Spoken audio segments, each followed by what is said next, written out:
Welcome back, guys, on How Today. What I basically have prepared for you is an easy step-by-step tutorial on how to turn your browser into completely dark mode.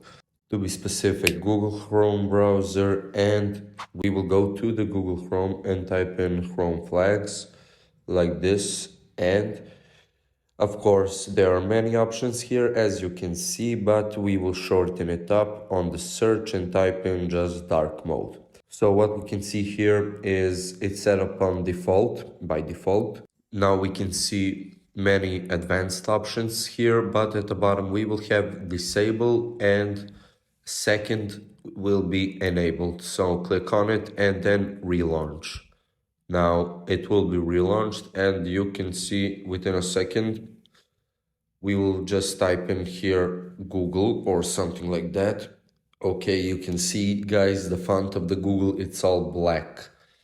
So I will type in something else probably. You can see on YouTube it's once again completely black.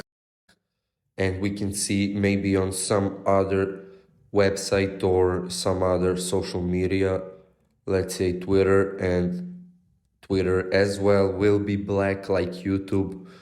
Now let's say Reddit and also Reddit, guys. So every single website will be in the black mode. So guys, I hope this was a useful tutorial for you. Make sure to like the video and subscribe to the channel and see you in the next one. Bye.